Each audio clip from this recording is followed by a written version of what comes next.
الحمد لله رب العالمين. اللهم صل على سيدنا محمد الفاتح لما أغلق والخاتم لما سبق ناصر الحق بالحق والهادي إلى صراطك المستقيم وعلى آله حق قدره ومقداره العظيم. اللهم اغفر لنا ذنوبنا ولوالدينا وارحمهم كما ربونا صغارا ولجميع المسلمين والمسلمات والمؤمنين والمؤمنات الأحياء منهم والأموات برحمتك يا أرحم الراحمين. اللهم يا غني يا حميد يا مبدئ ويا معيد يا رحيم يا ودود أغننا بحلالك عن حرامك وبطاعتك عن معصيتك وبفضلك عن من سواك. ربنا ظلمنا أنفسنا وإن لم تغفر لنا وترحمنا لنكونن من الخاسرين. ربنا آمنا بما أنزلت واتبعنا الرسول فاكتبنا مع الشاهدين. ربنا هب لنا من أزواجنا وذريتنا قرة أعين واجعلنا للمتقين إماما. ربنا لا تزغ قلوبنا بعد إذ هديتنا وهب لنا من لدنك رحمة إنك أنت الوهاب.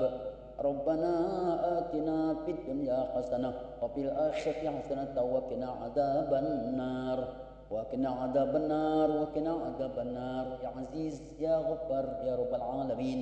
صلى الله على سيدنا محمد النبي الأمي وعلى آله وصحبه أجمعين.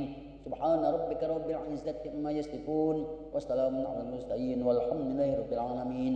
الفاتحة. بسم الله الرحمن الرحيم. الحمد لله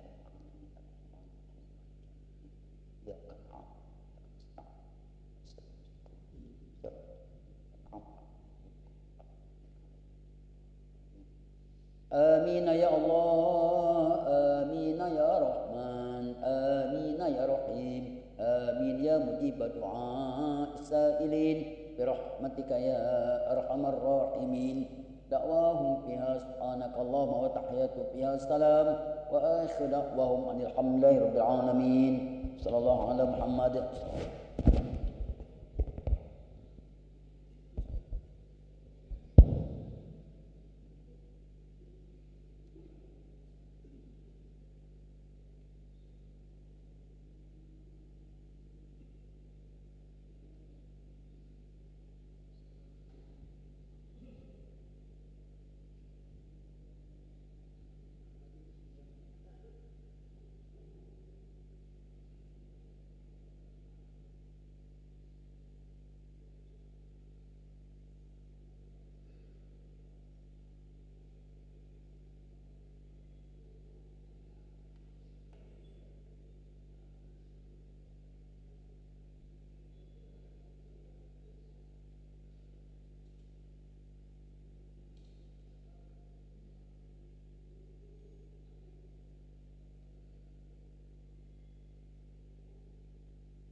بسم الله الرحمن الرحيم.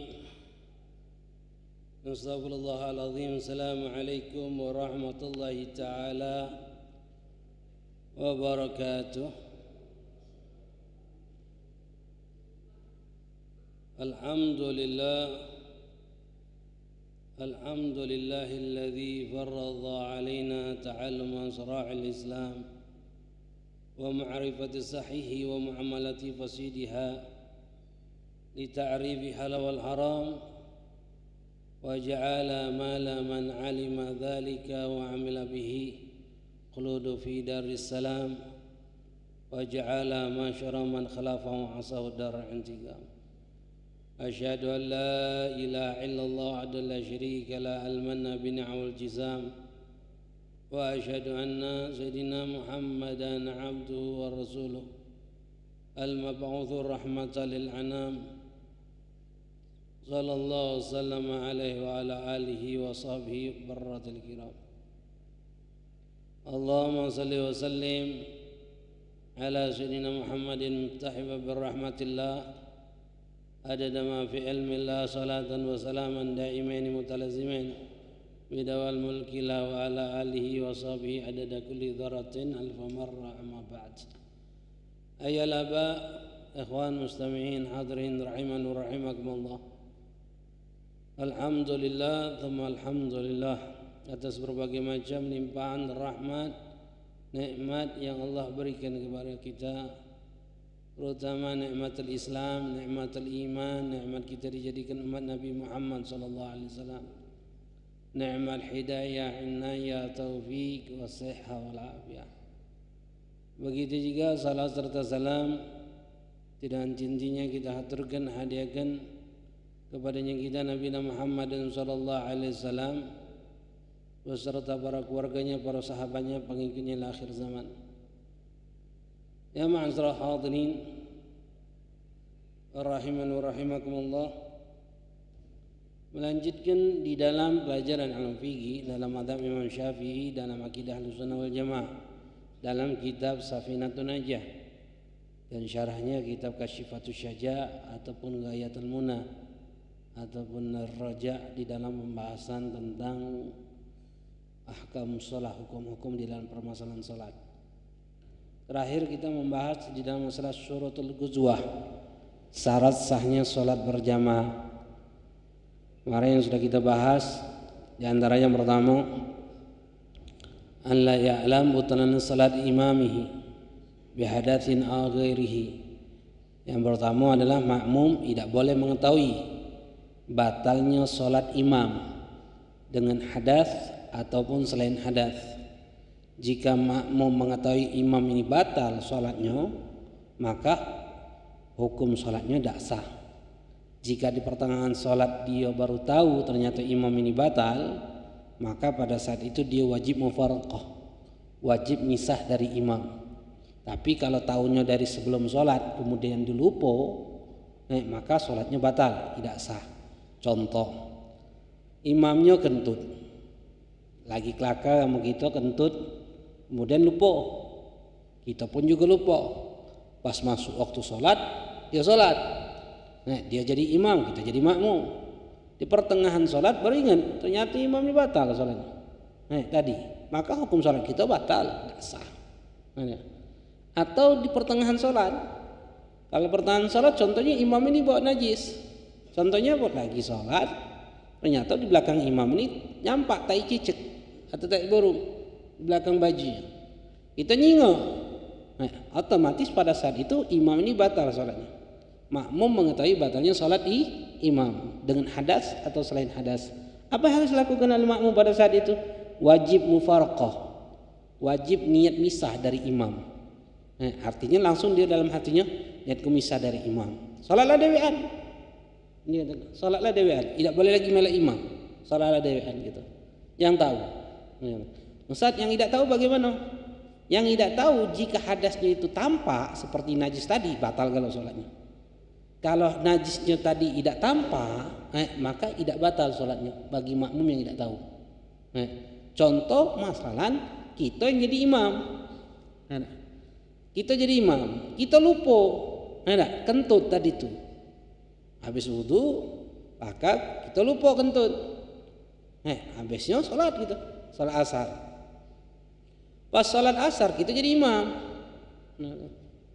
Selesai sholat, duduk, kakak, uang sudah bubar, baru ingat gitu.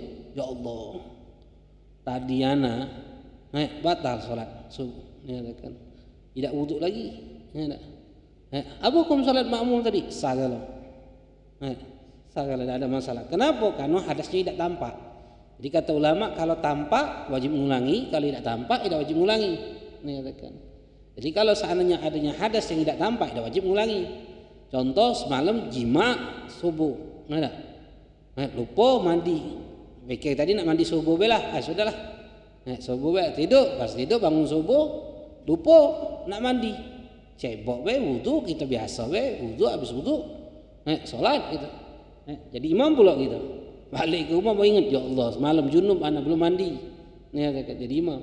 Selesai salat subuh yang tadi makmum sah, tidak ada masalah. Kita be yang wajib Allah wajib ulangi sholat kita. Sholatnya kita tidak sah. Tapi kalau seandainya najisnya tampak seperti ada tai burung tadi, maka yang tahu, makmum yang tahu batal kalau sholatnya. Makmum yang tidak tahu tidak ada masalah. Menyatakan makmum yang tahu batal kalau sholatnya. Menyatakan ada. Itu yang bedanya antara hukum jika tampaknya najis dengan tidak tampaknya najis. Jadi kalau imamnya tahu bahwasanya tadi sholat tadi tidak wudu, lupa wudu, atau lupa mandi wajib, dia tidak wajib menyampaikan kepada makmum. Oh ya, anak tadi lupa belum wudu, tidak perlu. Tidak perlu. Nah, ente sampaikan atau tidak sampaikan sholat makmum sah.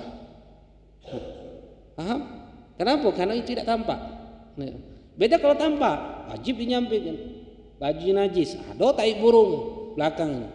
Yang depan tahu, yang belakang tidak tahu. Wajib ngulangi kalau itu dia kan tahu.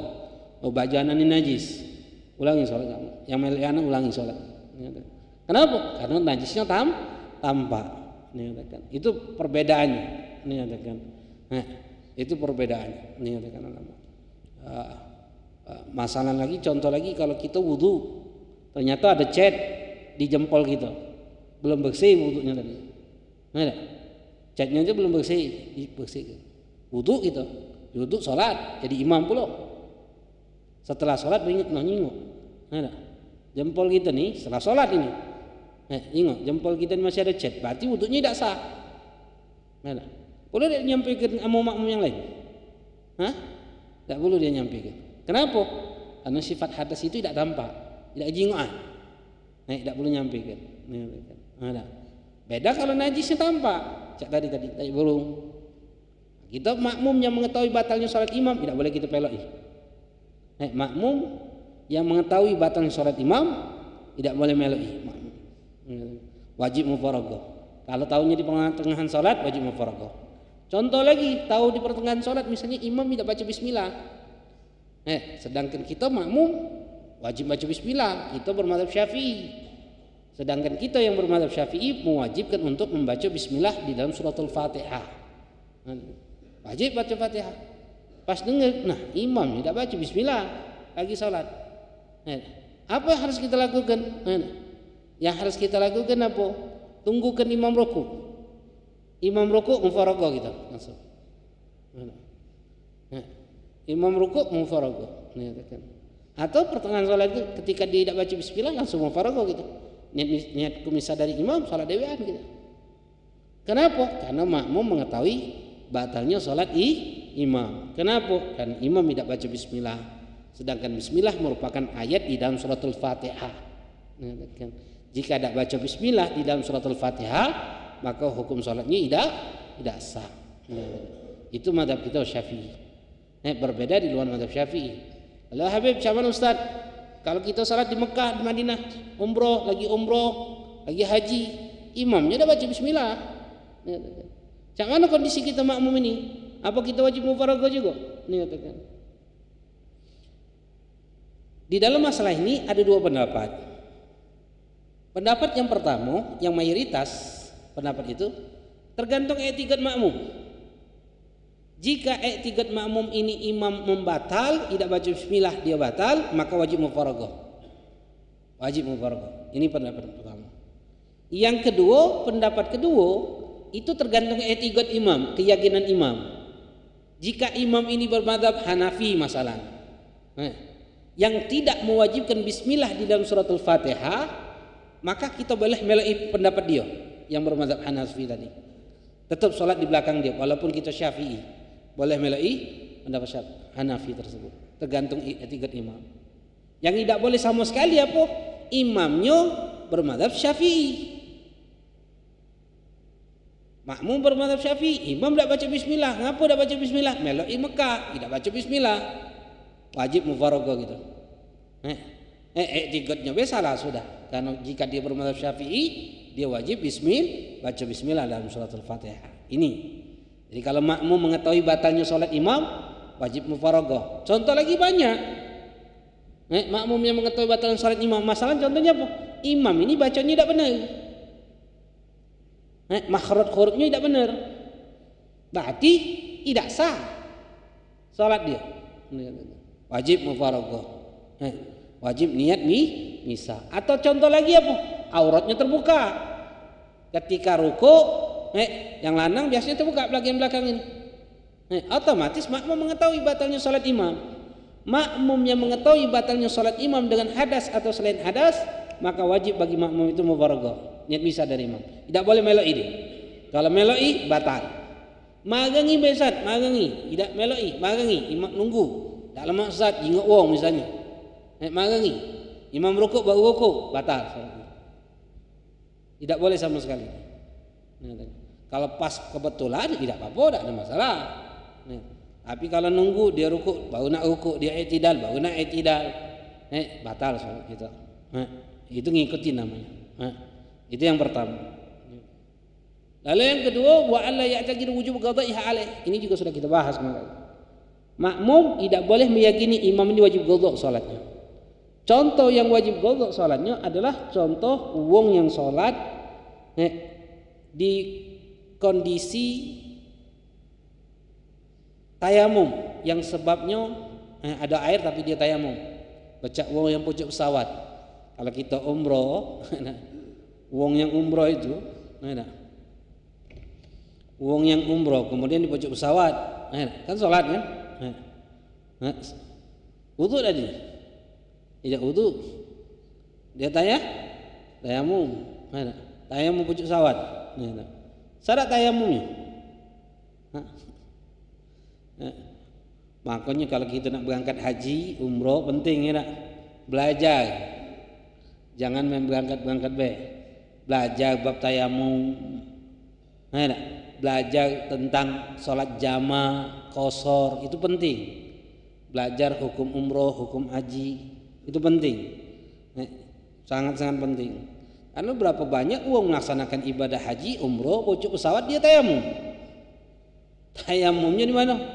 Di dinding kursi itulah. Ada tak debu di situ? Mana ada debu itu? Ini ada kan? Sampai lempek siapa yang ngajari? Ustaz kan? Manasik umroh. Mana ada kan? Yang manasik tidak ngerti juga. Mana ada kan? Ini penting. Tidak sah tayamum. Tayamum syaratnya harus pakai debu.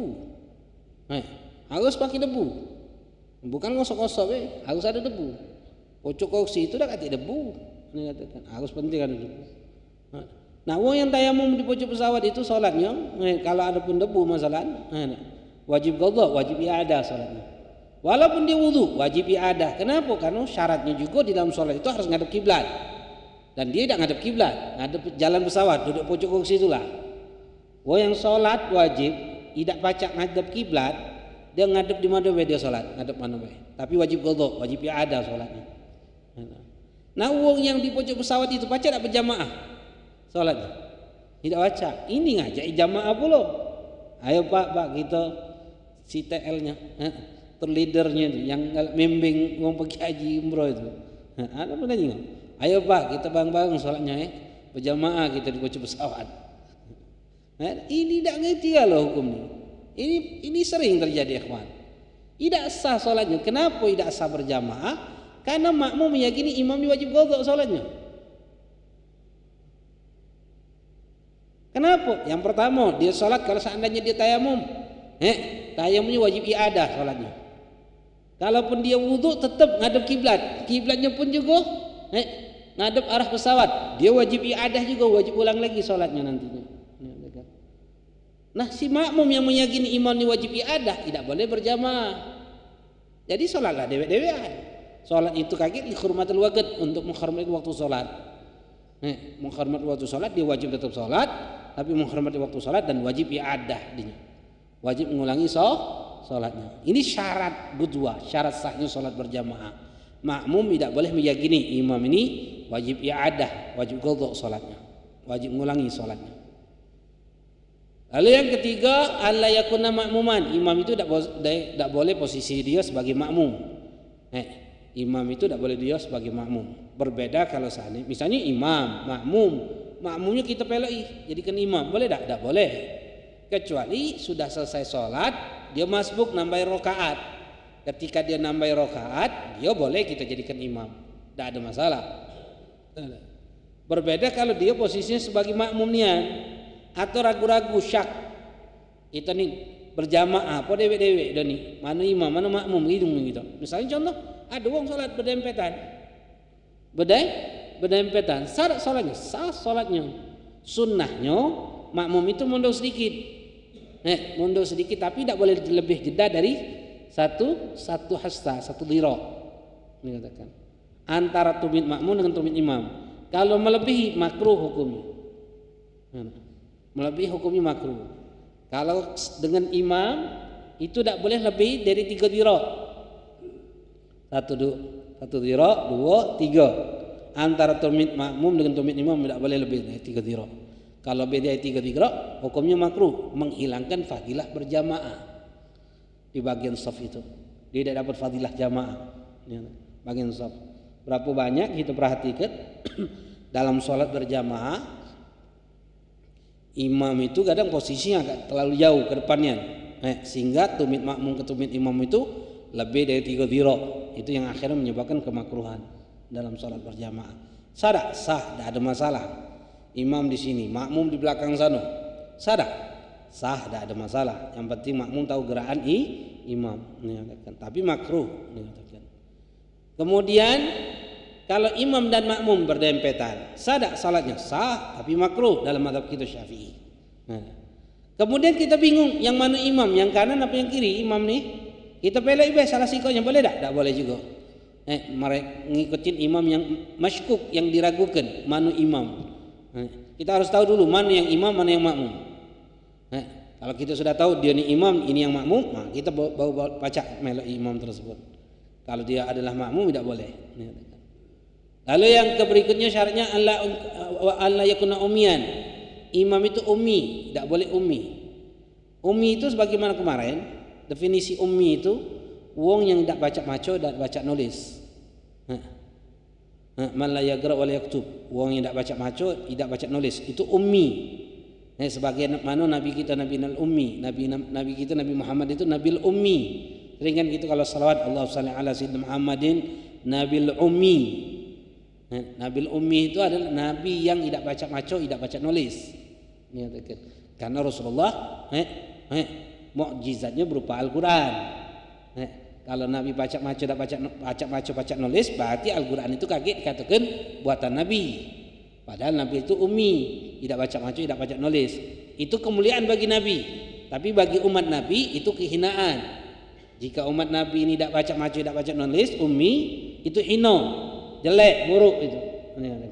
Tapi rata-rata bacanya umat Nabi ini ummi. Kata-kata dah.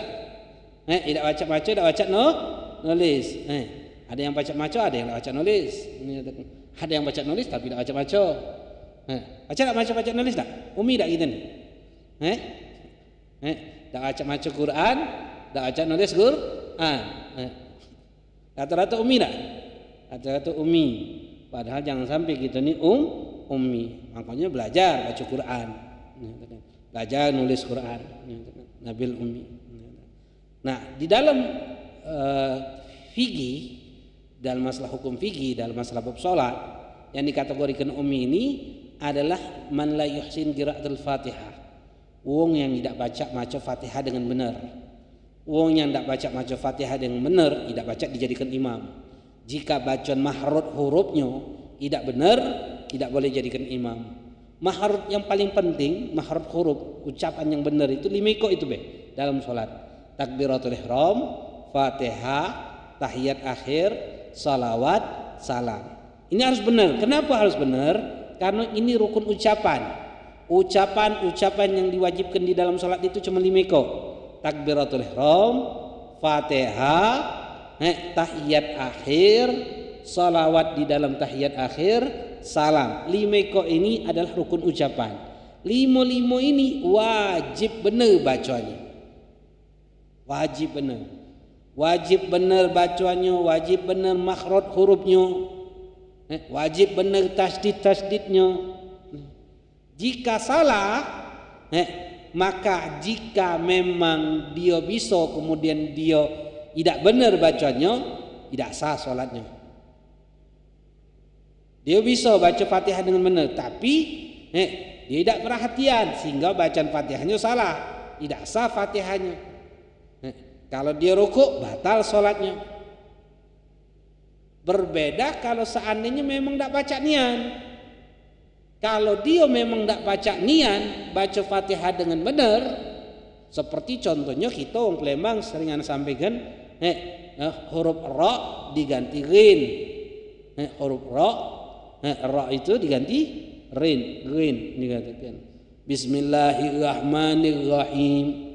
Nah, uang yang seperti ini dikatakan, jika memang tidak baca nian, tidak bisa nian, maka sah salat dia, tapi dia tidak baca jadi imam.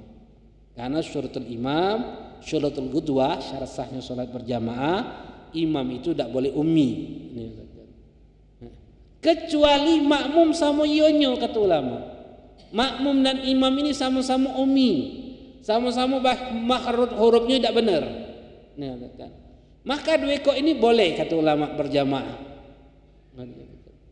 Tapi kalau makmumnya lebih benar daripada imam, maka tidak sah sholat berjamaahnya. Walaupun makmumnya tadi itu bini kita dewek. Walaupun. Jadi kalau kita yang lanang ini tidak baca mengucapkan makhraj huruf dengan benar, tidak boleh jadi imam gitu. Walaupun untuk bini kita, walaupun untuk siapapun. Bahkan kalau disodo-sodo dipaksa wong, tidak boleh. Walaupun kita sudah tahu anak ini baca tidak benar, tetap disuruh jadi imam, tetap tidak boleh kita. Jangan kita lanjutkan, haram hukumnya. Kenapa? Karena menyebabkan sholat wong tidak sah nantinya. Bukan terpaksa kita, anak ini terpaksa. Mana ada terpaksa? Kalau terpaksa yang tidak jadi imam bunuh wong, iya. Paksaan itu ada syaratnya. Dalam syariat kita nih, kalau ada namanya paksaan, ikrah, itu ada syurutnya. Dipaksa itu tidak berdosa. Kita meninggalkan kewajiban dan melakukan keharaman itu tidak berdosa. Tapi ada 4 syaratnya dipaksa itu. Yang pertama, wong yang maksa ini mampu untuk maksa kita. Dengan dia punya kekuatan, senjata, pasukan, dia mampu maksa kita. Kalau budak kecil, seletingan atau sika uang maksa kita, nah, apa dia nak kita takuti? Tak boleh kita takut. Kecuali dia megang senjata, dia punya pasukan, dia punya kekuatan, dia pacak maksa kita. Yang kedua syaratnya, kita tidak mampu melawan dia. Melawan dia apa? Dengan lari, minta tolong. Kita tidak mampu melawan dia. Syaratnya itu. Sudah terjebak, tidak baca apa-apa gitu. Yang ketiga, ini katakan, syaratnya juga dikatakan ulama, kalau kita tidak toreti, ada don sangkaan kuat, dia akan melakukan apa yang dia paksakan kepada kita. Ada don sangkaan kuat, harus ada don sangkaan kuat. Jika kita tidak peloi apa yang diperintahkan oleh dia, dia akan melakukan apa yang dia paksakan kepada kita. Kalau tidak peloi tujuannya Ustaz, tujuannya niat. Tembaknya niat. Harus ada don. Kalau tidak katik don, katik sangkaan kuat, tidak lokaknya berani dah ni. Tak boleh kita peloi. Lalu yang keempat itu ada mugarin ikhtiar, tidak ada juga keinginan untuk melakukan juga. Contoh siang hari, ada wong bulan Ramadan puasa gitu, ada wong megang pisau nodong kita,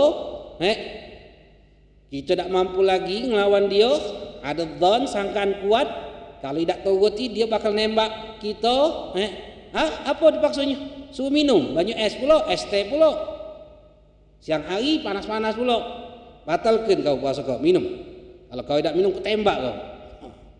Tak acak lagi kita nak lawan. Batalkan tadi itu minum, sedikit ini tak ngabisi kelemahan. Itu ada juga keinginan untuk melakukan itu tak boleh juga. Makanya kata ulama di dalam masalah ikrah dipaksa itu, bagaimana hukum kalau diperkosa? Apakah bisa timbul itu paksaan? Batal puasanya? Ulama berbeda pendapat. Ada yang mengatakan batal tetap puasanya walaupun dipaksa. Kenapa? Karena syarat keempat, pasti ada juga kenikmatan, keledatan bagi diri yang dijimai tersebut, yang diperkosa tersebut. Ada juga. Itu yang menyebabkan batalnya paksaan itu. Dikatakan. Itu syurut ikrah. syarat dipaksa. Jadi tidak sebasing. Jika kita dipaksa melakukan keharaman atau meninggalkan kewajiban, tidak berdosa jika memenuhi syarat tersebut. 4 syarat tersebut dikatakan. Nah, jadi kalau kita suruh jadi imam tidak baca, dipaksa Ustaz. Terpaksa apa dia je? Dikatakan. Yang maksud itu ada apa syaratnya? Nah, hati terpaksa. Dikatakan. Terpaksa itu ini ada syaratnya 4 ekor ini. Baru ente baca dikategorikan terpaksa. Dikatakan. Nah, jika ente jadi imam dan buang lain akhirnya tidak sah gara-gara ente berdosa. Makanya hati-hati. Hati-hati. Nah, begitu juga bisa sholat maghrib. Saat ada wong di imam sholat maghrib, kita jadi makmum dia, Allah Akbar. Pas sholat maghrib nih diam bedanya, tidak dikencengnya bacanya, tidak dikencengnya bacanya. Atau pas takbirnya tidak dikencengnya bacaan. Sholat duha asar, pas takbir diam bedanya, rukuk i'tidal, tidak terdengar kita. Maka kita makmum wajib cari tahu. Wajib cari tahu apa? Benar tidak dia dibacanya? Jangan-jangan ternyata bisu kita jadikan imam, tidak sah sholat kita. Atau ternyata bacaan dia tidak benar, tidak sah sholat kita. Misal sholat zuhur, makmuman nama dia. Setelah selesai sholat, kelakar. Pas kelakar tadi ngomong nih, R-nya berderot, R tidak kata lagi sama sekali. Makhraj hurufnya salah sudah. Pak kita dengarkan bacaan Fatihahnya tidak benar, wajib kita ulangi sholat itu.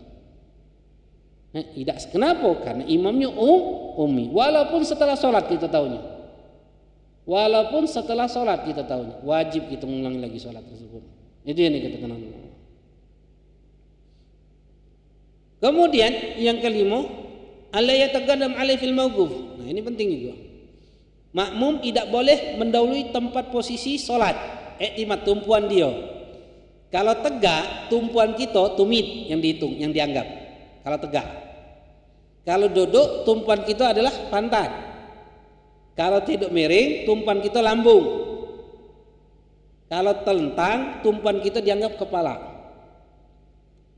Makmum tidak boleh mendahului tumpuan dia dengan imam, tidak boleh mendahului. Artinya makmum harus di belakang imam atau sejajar dengan imam. Contoh, imamnya sholat tegak, makmum sholat duduk, berarti pantatnya makmum tidak boleh mendahului tumitnya imam. Atau sebaliknya, saat imamnya sholat duduk, kami ini sholat tegak, syarat sholat berjamaah sah, tidak ada masalah. Berarti tumit kamu jangan mendahului pantatnya imam, tempat tumpuan imam. Di dalam sholat berjamaah, jika kita berdua posisi imam, jika kita sholat berdua, maka posisi imam ini misalnya kiblat ke depan, kiblat ke depan, ini imam,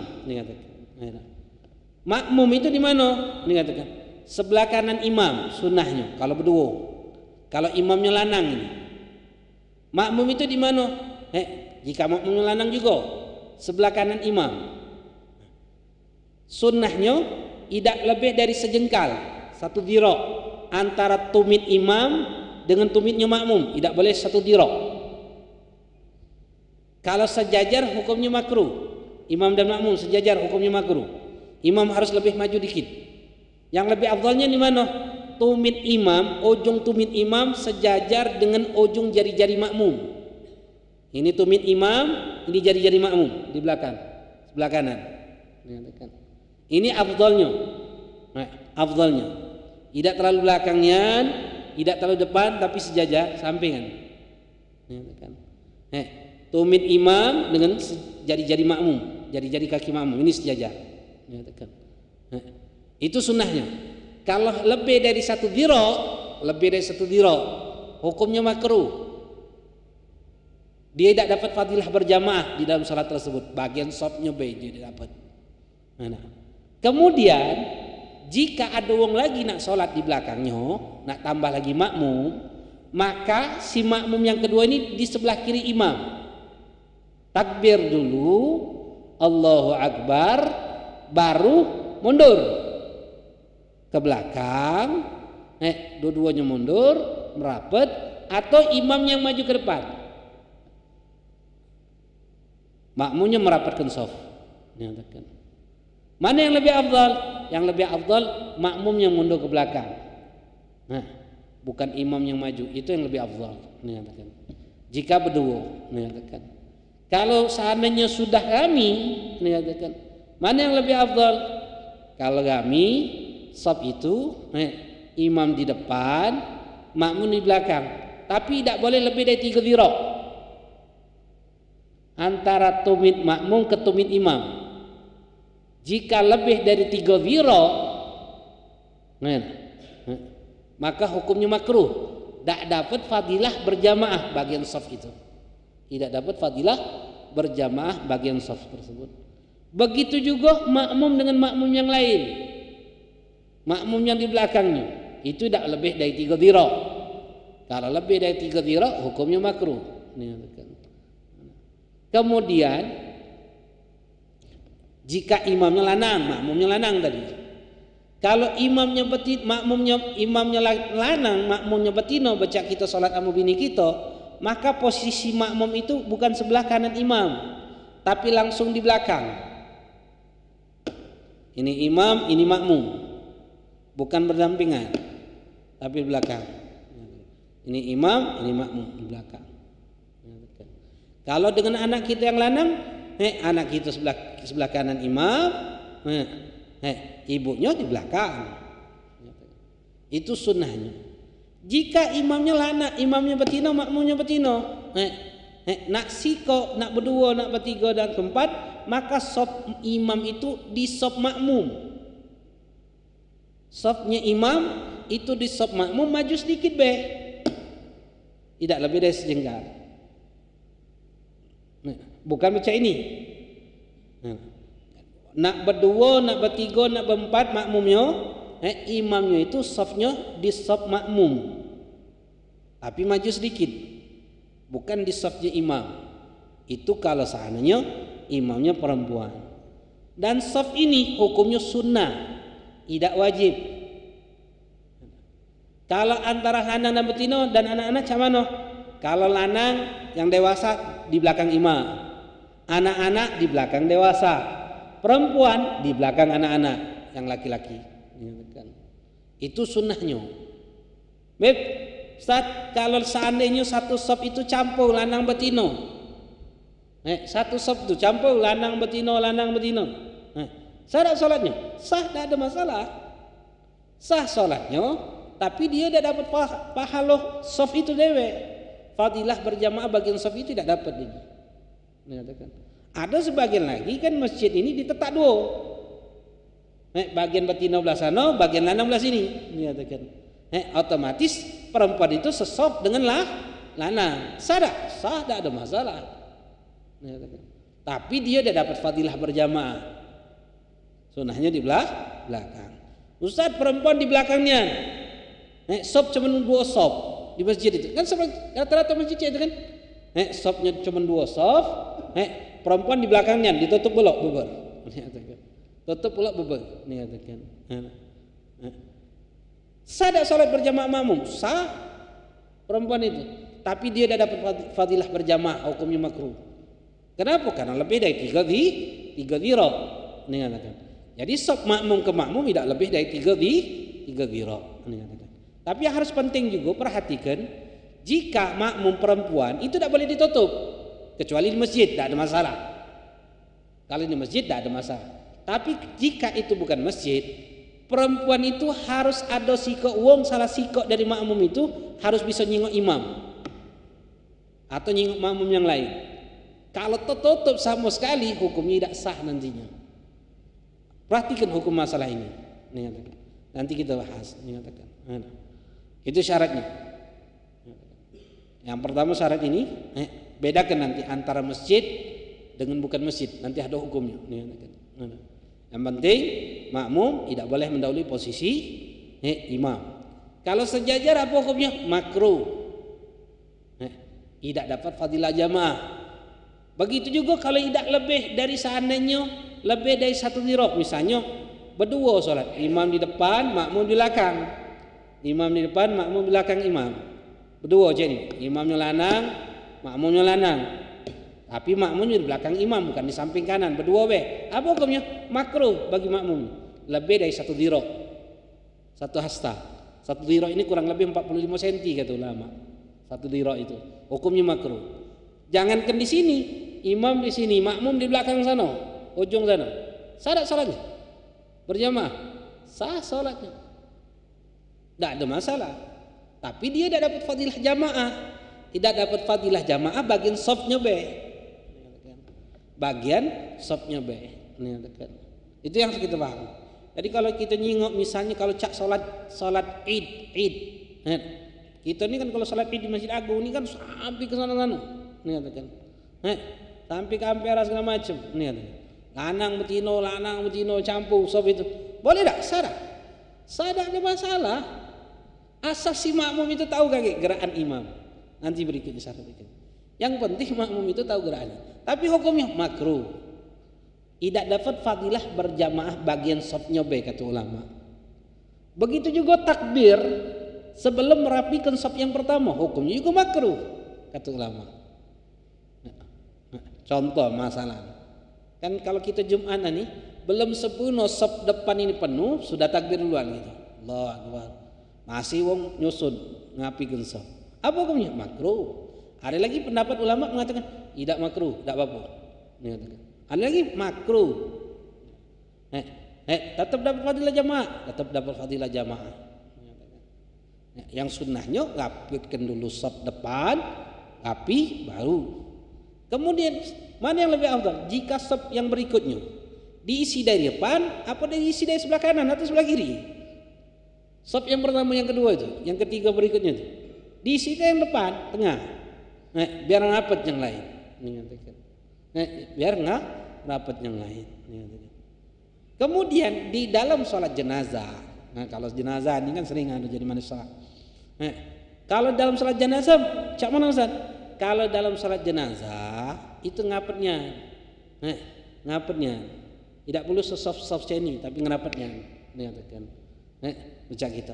Dan sunnahnya lebih dari 3 shaf. Lebih dari 3 shaf. Itu sunnahnya.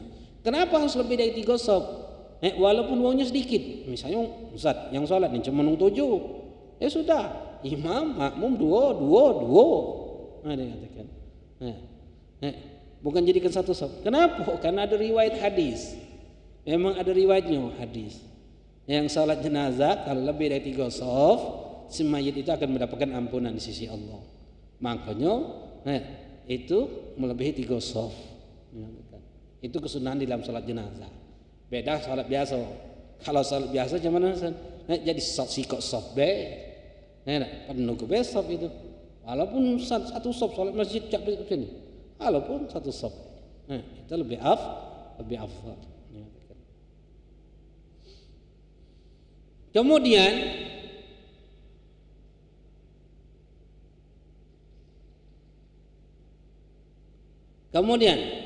wa an ya'lama intigalati imamihi, makmum harus mengetahui batalnya salat imam.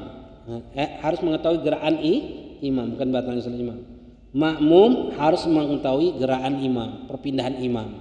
Mengetahui dengan dari apa? Pertama, mengetahui langsung makmum nyingok imam atau nyingok makmum, atau dengarkan suara mubaligh, atau dengarkan suara imam langsung. Pada ikut. Yang pertama, makmum nyingok imam, atau misalnya tidak nyingok imam, nyingok makmum yang lain yang di belakang. Atau dengarkan suara imam, atau dengarkan suara mubaligh. Suara mubaligh itu suara yang ngencengkan bacaan itu nah. Pas takbir, Allahu Akbar. Cak di Mekah-Mekah. Sami Allahu liman hamidah. Jawabnya apa? Rabbana walakal hamd. Gitu kan? Itu luar madhab. Kalau imam mengucapkan sami Allahu liman hamidah, kita makmum mengucapkan apa? Makmum mengucapkan apa? Makmum mengucapkan sami Allahu liman hamidah juga, bukan Rabbana walakal hamdu. Jika imam mengucapkan sami Allahu liman hamidah, makmum Sami Allah liman hamidah juga. Ustaz, di Mekah tuh Rabbana walakal hamdu. Beda mazhab. Kalau di dalam mazhab kita Syafi'i, imam mengucapkan sami Allahu liman hamidah, makmum mengucapkan sami Allah liman hamidah juga. Berbeda di luar mazhab Syafi'i. Hanafi, Maliki, Hambali, jika imam mengucapkan sami Allahu liman hamidah, makmum langsung cukup mengucapkan Rabbana walakal hamdu atau Rabbana lakal hamdu.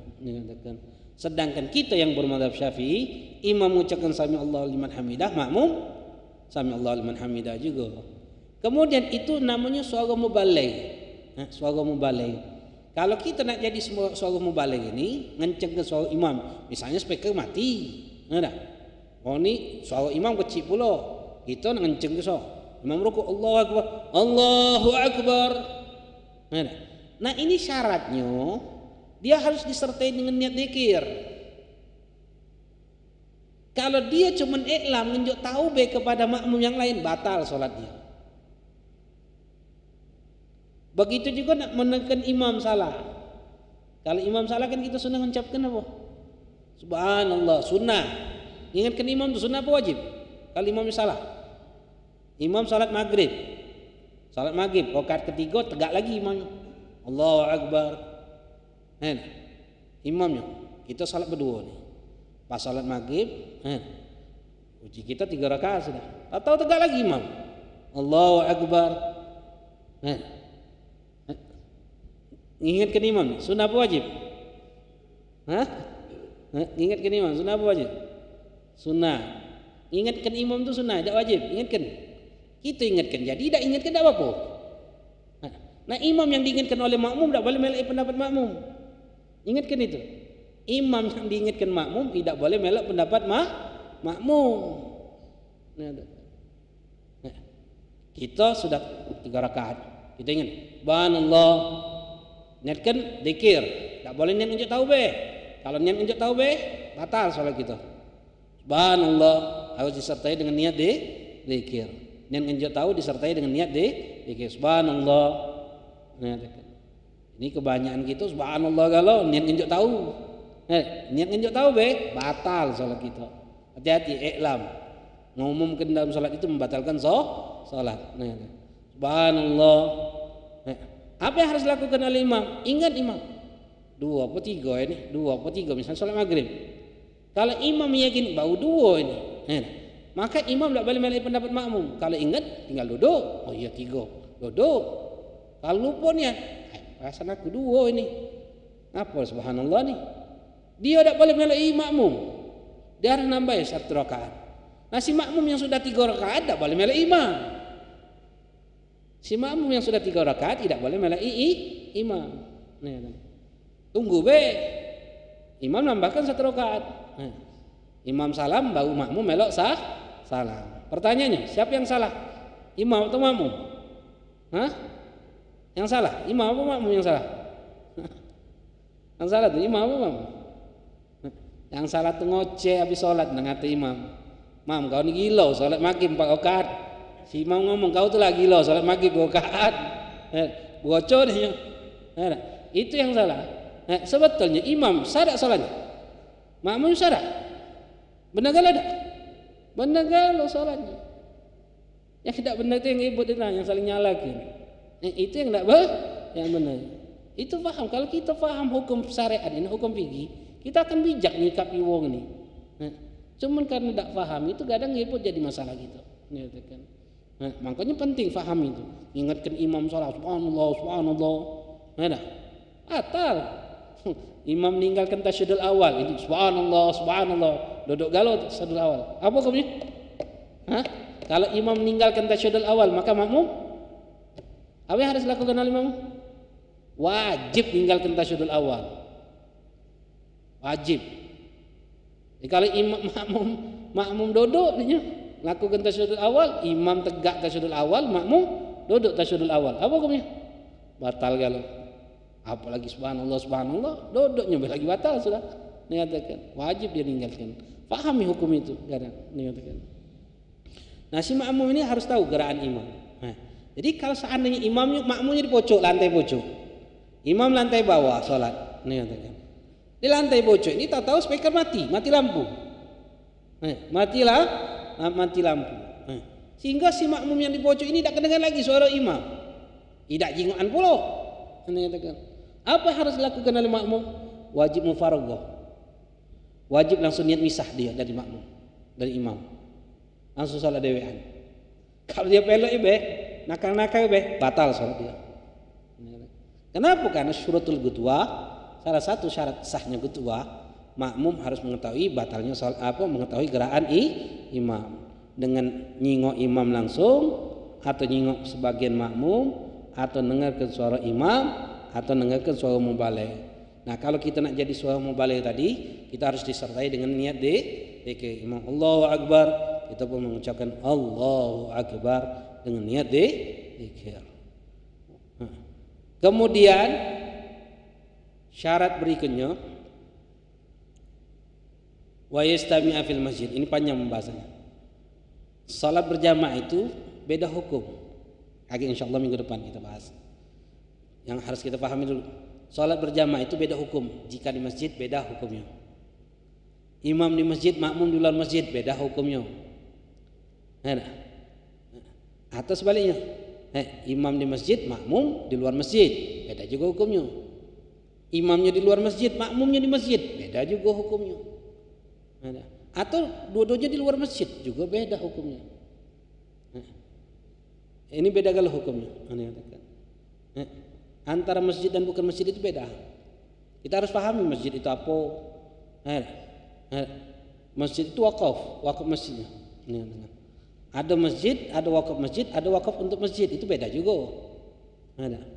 Baca sekarang. Depan. Halaman depan tuh masjid bukan? Halaman depan masjid bukan? Sana. Masjid bukan? Masjid bukan? Bukan masjid. Bukan masjid depan. Tapi wakaf untuk masjid, punya masjid. Masjid bukan? Bukan, makanya dibuat WC. Buat pakai halaman pakai. Kenapa? Karena bukan masjid. Beda hukum. Salatnya makmum dengan imam itu harus ada aturannya. Banyak nanti kita paham.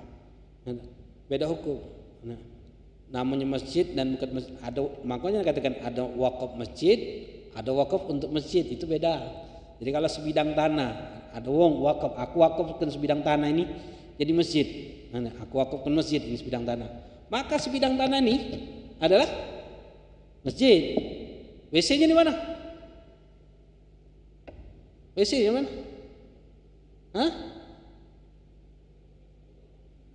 Harus tanah lain. Ini tidak bagaimana nih wakaf masjid. Sinilah misinya, sinilah tempat begak kencing. Arab berarti begak di masjid, kencing di masjid ini. Dia harus paham mana masjid, mana wakaf untuk masjid. Itu beda. Nah, kalau sudah wakaf musala sama masjid sama apa beda? Beda. Musala. Kalau masjid itu syaratnya harus wakaf. Kalau tidak wakaf tidak jadi masjid. Beda kalau musala. Musala bisa masjid, bisa tidak. Bisa wakaf, bisa tidak. Kalau musala itu tempat sholat. Macam di rumah kita ada tak musala? Ada, sebagian yang punya rumah besar ada tempat sholatnya musala. Wakaf sah? Tidak. Tapi kalau masjid syaratnya harus wakaf.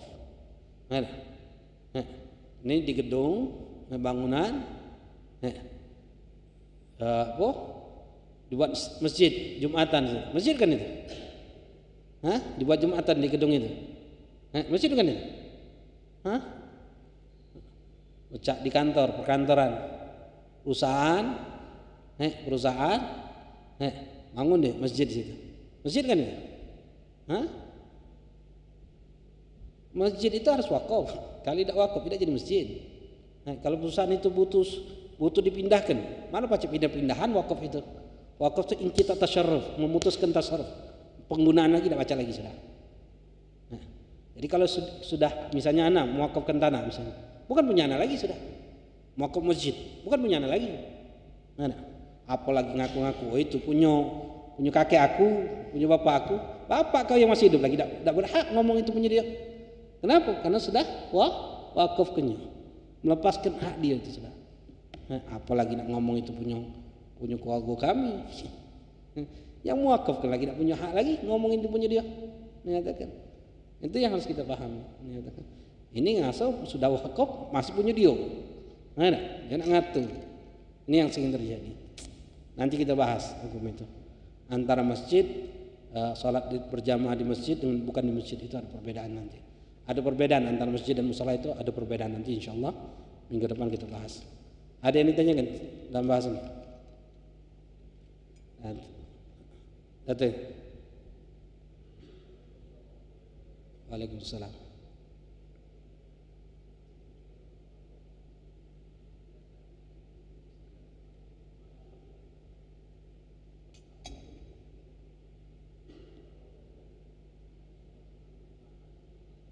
Nah, masjid Jumat, salatul Jumat itu tidak syaratkan di masjid. Tidak kata syarat Jumat itu harus masjid. Tidak kata. Boleh yang paling afdal masjid. Masjid yang paling afdal jami. Masjid itu biasanya ada masjid biasa, ada masjid jami. Masjid jami itu masjid kota yang biasanya diadakan Jumatan. Itu masjid jami, itu paling afdalnya. Kalau di lapangan boleh tidak Jumatan? Boleh, tidak ada masalah. Karena Jumatan itu tidak disyaratkan harus di masjid. Boleh di luar masjid. Nah kadang kita ini kebanyakan berpikiran kalau Jumatan itu masjid. Kalau musola nak ngadakan Jumatan, ganti dulu musola itu jadi masjid. Baca nak musola diganti ke masjid? Musola baca nak diganti ke masjid? Baca wakaf itu tuh. Nak ngerubah wakaf, baca nak kita rubah wakaf itu? Tidak bisa. Merubah wakaf itu tidak bisa. Nah, kalau sudah wakafnya seperti itu sudah. Tidak baca dirubah lagi. Apalagi nak dijual, apalagi sudah wakaf tidak jadilah. Sudah wakaf tidak jadi. Baca tidak jadi itu. Tidak baca sudah. Itu perbedaannya. Hati-hati. Makanya kalau kita nak mewakafkan sesuatu, hati-hati. Harus pahami dulu hukumnya. Ada gitu ya?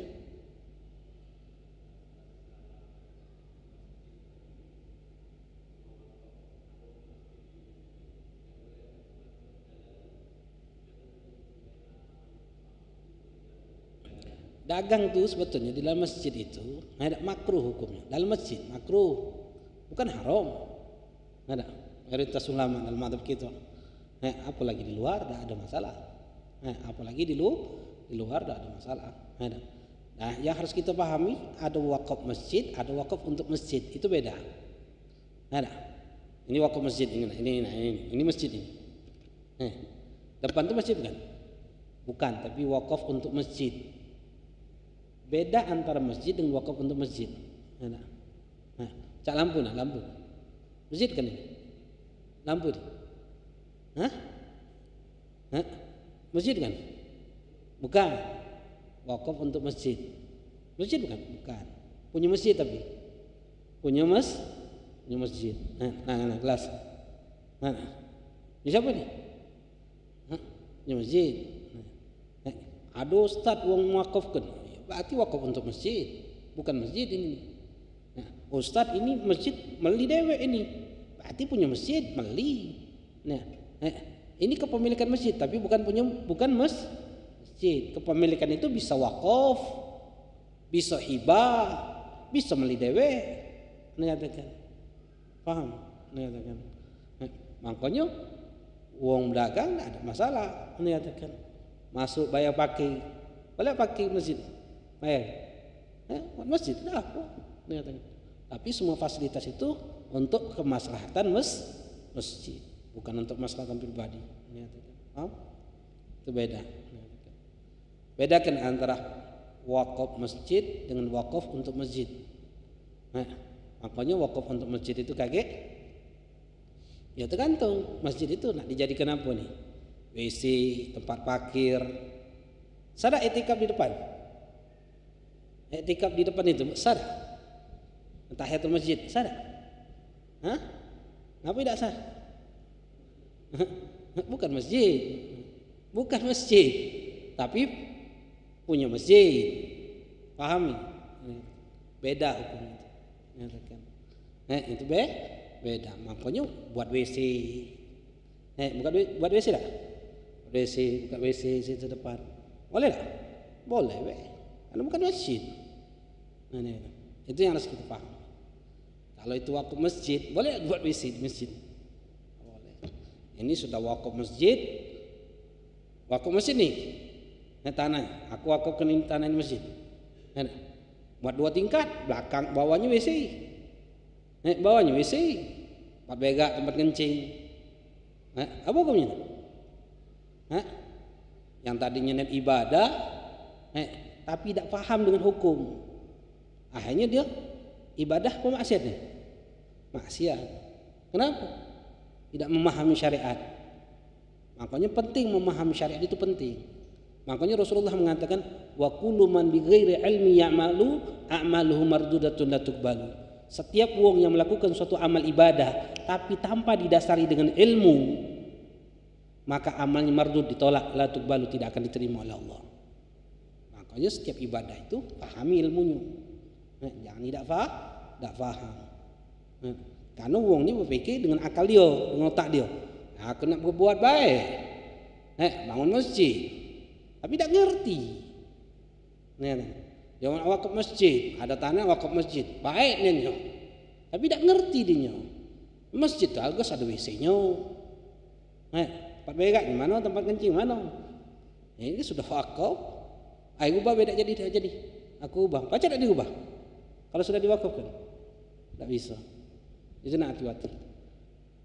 Wallahu a'lam bishawab. Bismillahirrahmanirrahim. Alhamdulillahirabbil alamin. Allahumma shalli wa sallim ala sayyidina Muhammad wa alihi washabihi ajmain. Allahumma arzuqna fahmi nabiyina. Allahumma sallim syaratul hamalikatul muqarrabin. Allahumma aghnina bi'ilmi, zainna bihilmi, akrimna bittaqwa, wajmilna bil afiyah ya arhamar rahimin. Sallallahu ta'ala ala sayyidina Muhammadin nabiyil ummi wa ala alihi wasallam. Alhamdulillahirabbil alamin. Subhanakallahumma wa bihamdika asyhadu an la ilaha illa anta astaghfiruka. Hadza ma aqulu lakum wa lakum minkum. Assalamu alaikum warahmatullahi taala wabarakatuh.